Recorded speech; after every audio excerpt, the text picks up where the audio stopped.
양영태 TV의 양영태입니다. 오늘은 2023년 3월 9일 목요일입니다. 이 각 도화 신문들은 이준석에 관련해서 참패를 기록합니다. 일부 이준석을 밀었던 신문들은 빼놓고 말이죠. 오늘 그 세계일보에는 이렇게 표현을 했습니다.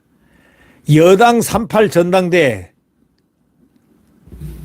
이준석 패의 그 감독격으로 참전했던 이준석 참패했다. 참패라는 제목을 썼습니다. 참패라는 것은 재기불능한 걸 참패라고 합니다. 네. 국민의힘 38 전당대회 감독격으로 참전했던 이준석 전 대표가 완전 참패했다. 이렇게 표현하고 있습니다. 천하용인은 모두 지도부 입성에 완전 실패했었기 때문이다. 실질적 목표로 삼았던 천하람, 전남, 순천, 광양, 곡성, 구례갑 당협위원장의 2위 결선행도 없었다. 지도부 교두보 확보에 실패했다. 다만 당권 가도에서 15%를 얻는 등 지지층 당원 조직세를 확인은 했지만 그건 오합지졸들이 합친 자기들이 당심으로 이렇게 지원했던 그런 사람들이 아닌가 추측을 해봅니다. 이 뉴스위스에 따르면 비주류 핵심이었던 유승민 전 의원이 지난 1월 말 불출마 의사를 밝히면서 이준석이가 천하람 위원장의 당권 도전을 도우고 허은하, 김용태 최고위원, 이기인 청년 최고위원 후보도 함께 지원을 했습니다. 그러나 천하용인은 모두 추풍낙엽이 됐고 김기현 지도부가 왕성하게 들어서면서 이 전 대표가 소위 이준석이가 중앙당에서 움직일 수 있는 여지라든가 공간은 단 하나도 없어졌습니다. 완전히 이준석의 잔재와 어떤 먼지조차도 전부 다 털려나갔습니다.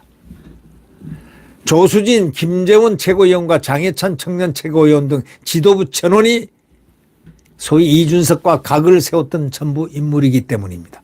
전당대회 캠페인의 상당 비중이 이준석을 겨냥한 공세였습니다. 다만 우리가 생각할 때 천하용인이 내세운 공약 이걸 이렇게 한번 보면 말이죠. 개혁을 내세웠습니다. 왜? 이들은 개혁을 내세우지 않고는 도달할 수가 없기 때문에 말만을 가지고 소위 말의 어떤 향연을 벌였습니다만은 그 말의 향연이 이 당원 핵심 당원들이 선택을 하지 않았습니다. 거짓말하지 마. 너희들 구세를 다 알아. 너희들 말하는 건 전부 다 거짓말이야. 이렇게 마치 이렇게 생각했듯이 당원들이 완전히 배제시켰습니다. 당원권 정지 징계 이후에 책을 하나 만들어냈는데 이준석이가 미래를 무슨 미래를 지필하면서 전국 일선의 당원들을 만나고 주류 측은 전당대회를 거치며 패권주의 단초를 내보였다 하면서 거기서 미리 공격을 막 했습니다. 그러나 책 아니라 천하없는 걸 만들어내도 당심은 꿈쩍도 하지 않았습니다. 그에게 처참한 철퇴를 가했습니다.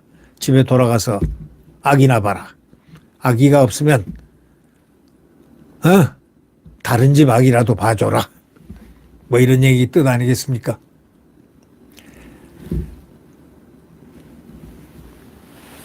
이제 그에 대한 것은 잊어버린 로스트 제너레이션입니다. 그는 이미 청년 세대가 아닙니다. 이제 나이 한 살 더 되면 그는 40대로 들어갑니다. 40대? 그때 그자는 뭐라고 얘기할 것입니까? 젊은 청년이요?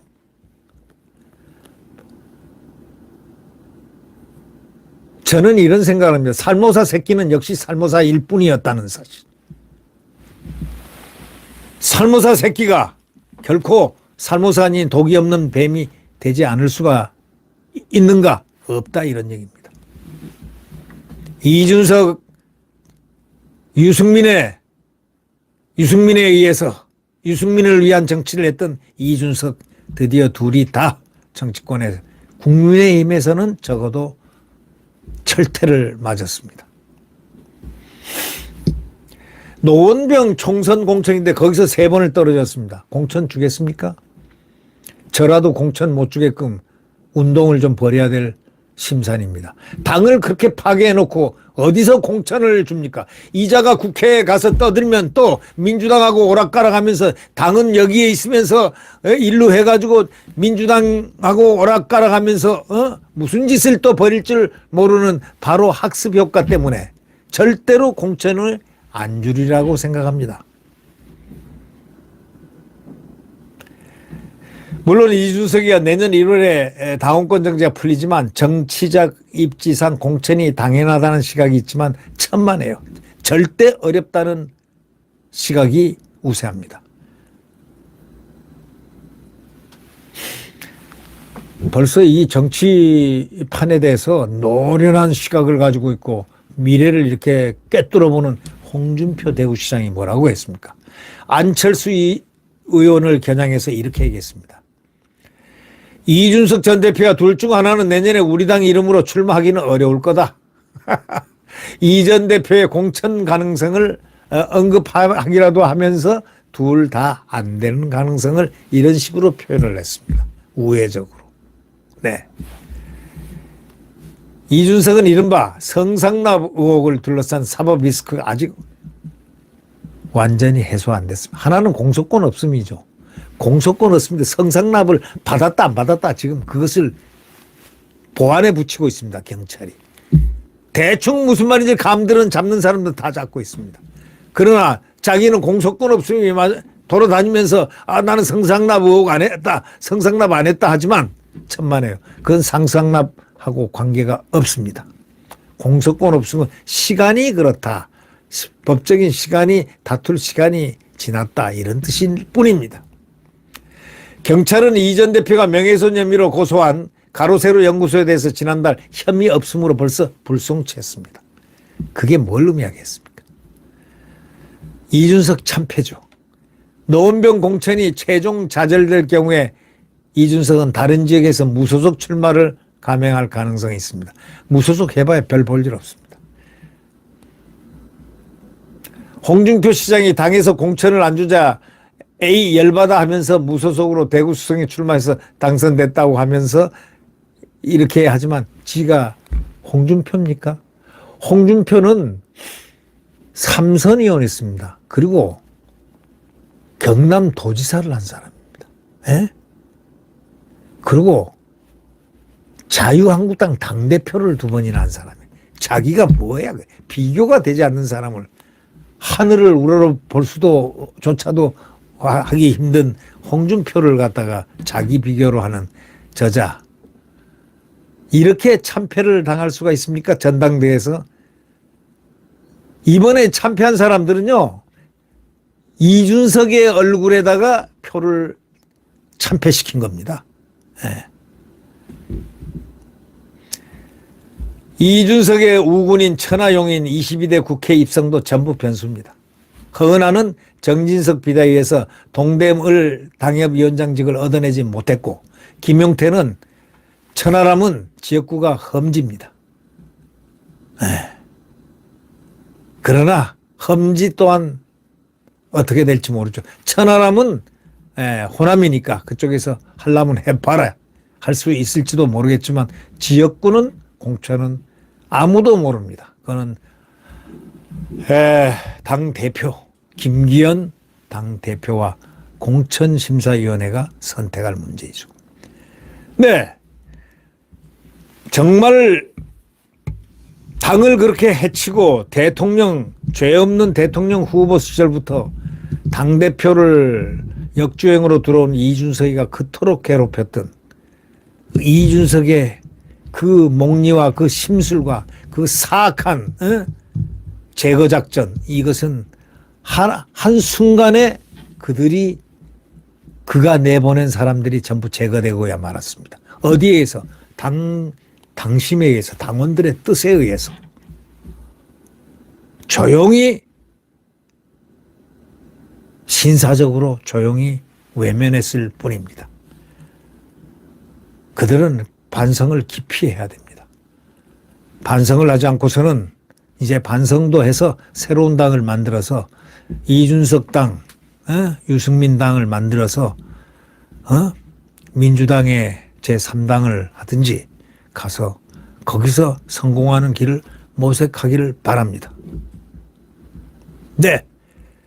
구독 버튼과 엄지를 눌러주시면 감사하겠습니다.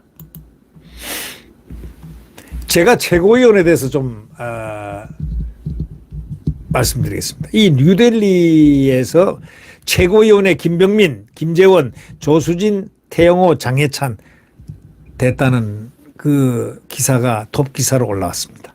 국민의힘 최고위원 선거 전원 친윤, 친 이준석 100% 고배 이렇게 됐습니다. 탈북민 최초로 집권여당 지도부에 입성한 태영호 의원.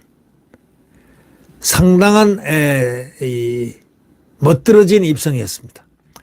청년 최고위원도 친윤의 장예찬. 나머지 청년 이들에게 내보냈던 청년 몫도 완전히 없어졌습니다. 김용태도 허은하도 또 이기인도 사라졌습니다. 국민의힘 차기 지도부를 형성할 최고위원회 김병민, 김재원, 조수진, 태영호 최종 당선되고 4명의 후보 가운데 1명만 선출한 청년 최고위원직에 윤석열 청년 참모로 불려졌던 장예찬 후보가 선출됐습니다. 자, 이 모든 것이 앞으로 어떻게 될 것인가? 여기 투표로 이렇게 참가해 보면 말이죠. 득표율이 김재원 후보가 17.55%입니다. 김병민 후보가 16.10%입니다. 조순일 후보가 13.18%입니다. 태영호 후보가 13.11%입니다. 탈락의 고배를 마신 후보자들 득표율은 어떠냐? 민영삼 후보가 11.08%. 그중 가장 높았습니다. 민영삼 후보는 좀 당선권이라는 이런 얘기가 상당히 돌았는데 왜 이렇게 됐는지 이것이 당심이 어떤 소재로 했는지 지금 여러 가지로 분석을 해봐야 되겠습니다. 이 민영삼 후보는 아주 친윤의 모습을 띠고서 정치 행위를 해왔기 때문에 또 민영삼 후보는 충분히 당선되고 그 이력으로 볼 때 될 수 있는 그러한 역량의 사람이었는데 라는 그런 아쉬움이 남긴 남습니다. 그 다음이 이제 문제입니다. 김용태 후보는 10.87, 허은하는 9.90, 정미경은 8.21로 됐습니다. 이 사람들이 대부분 다 김용태라든가 허은하라든가 천하람이라든가 이런 사람들은 전부 다 이준석 패거리였습니다. 정미경 후보는 아마도 상당히 괜찮은 분인데 이 정미경 후보는 저는 아주 괜찮은 분으로 알고 있습니다. 근데 어떻게 하다가 이준석한테 과거에 엮였어요. 이준석 어머니라는 별명을 자꾸 듣기 시작하고 이준석과의 관계 때문에 정치적으로 굉장히 치명상을 당한 아주 안타까운 그런 상태가 아닌가 이렇게 생각됩니다. 정미경 후보는 한때는 이준석 어머니라는 별명 들어서 제가 좀 비판적으로 얘기한 적이 있지만 제가 개인적으로 이렇게 쭉 관찰해 본 결과 이 정미경 후보는 상당히 뛰어난 여성입니다.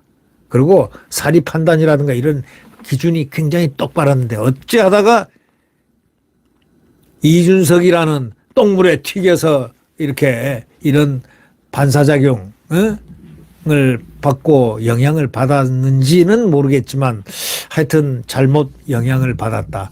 이 이준석 어머니라는 엄마라는 그런 별명을 한때 들었기 때문에 그것도 영향이 있지는 않았을까라는 의문을 해보면서 하여튼 이준석과의 관계가 조금이라도 있는 그런 경우는 완전히 배제를 시켰다는 당의 이 엄중한 명령, 이것은 당 파괴자들은 용서하지 않는다라는 바로 당 파괴자와 당의 핵심적인 가치를 부수는 자는 그 어떤 자도 용납하지 않는다. 막 이런 룰을 지킨 것이 아닌가 이렇게 생각이 됩니다. 네, 구독 버튼과 엄지를 눌러주시면 감사하겠습니다. 여러분, 이제 윤석열 대통령 장고하던 이 소위 지도부가 완전히 뽑혔습니다. 완전한 반석 위에 함께 가는 윤석열 대통령의 성공을 바라는 우리 대한민국 국민 모두 국민에 의해서 뽑혀진 윤석열 대통령, 절대 국민의 힘에 의해서 뽑혀진 대통령이 아닙니다. 거기는 징검다리였고 진짜로 우리 국민들이 대통령을 뽑았기 때문에 국민의 대통령, 소위 People's President입니다. 국민의 힘 파티스 프레지던트가 아니라 국민들의 People's President, 이 윤석열 대통령 드디어 그 조직도 윤석열 대통령의 당으로 아주 변모를 아주 멋들어지게 잘 했습니다. 자, 이제 우리 모든 국민은 국민들이 뽑았기 때문에 윤석열 대통령의 성공을 위해서 누구나가 서포트하고 열심히 함께 동행하면서 어깨에 힘을 함께 쥐고 가는 이러한, 그래서 윤석열 대통령이 반드시 성공하는 대통령으로 대한민국을 반석 위에 올릴 수 있는 그런 지금 이 과정을 우리가 밀어서 함께 만들어내는 아주 훌륭한 역사가 되기를 간절히 소망합니다. 또 그렇게 확신합니다. 여러분, 구독 버튼과 엄지를 눌러주시면 감사하겠습니다. 안녕히 계십시오.